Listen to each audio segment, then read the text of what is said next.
तयार होण्यासाठी अजून किती वेळ लावणार? बँक बंद होऊन जाईल. बस 2 मिनिट, बूट तर घालू दे. चला. बाबा, कुठे निघाले तुम्ही दोघे? आम्ही बँकेत जात आहोत. लॉकर रेंटवर घ्यायचे आहे. लॉकर? असा कुठला खजिना लपवायचा आहे? तू चिंता नको करू, या खजिन्याची चावी तुझी होणार आहे. आम्ही तुझ्या भविष्यासाठी गुंतवणुकीच्या दृष्टीने सोने खरेदी करत आहोत. विचार केला आधी बँकमध्ये लॉकर घेऊ. पण लॉकरची काय गरज आहे? जर घरी चोरी झाली तर?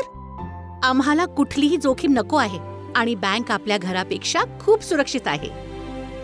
ते ठीक आहे, पण या डिजिटल युगामध्ये तुम्ही वास्तविक सोन्यामध्ये का गुंतवणूक करत आहात? तर सोने मग कसं विकत घेणार? भौतिक सोन्यामध्ये गुंतवणूक करण्यापेक्षा इलेक्ट्रॉनिक माध्यमातून सोने विकत घेण्याचे खूप पर्याय उपलब्ध आहेत.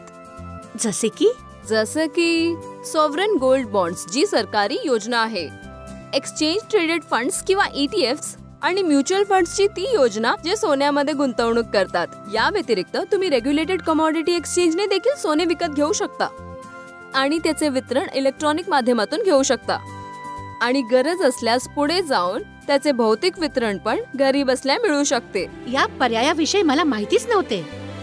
पण भौतिक सोने घेण्यापेक्षा यामध्ये गुंतवणुकीचे काय फायदे आहेत?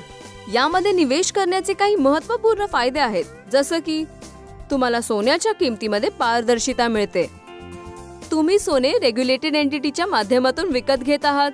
सोन्याच्या गुणवत्तेची हमी आहे आणि त्याला सांभाळण्याचा जोखीम देखील नाही. अरे वा, जरा बघ तर आपली मुलगी किती हुशार झाली आहे. इलेक्ट्रॉनिक माध्यमातून सोन्यामध्ये गुंतवणूक करण्याचे सोपे आणि सुरक्षित पर्याय उपलब्ध आहेत. जागरूक व्हा, बरोबर गुंतवणूक करत राहा.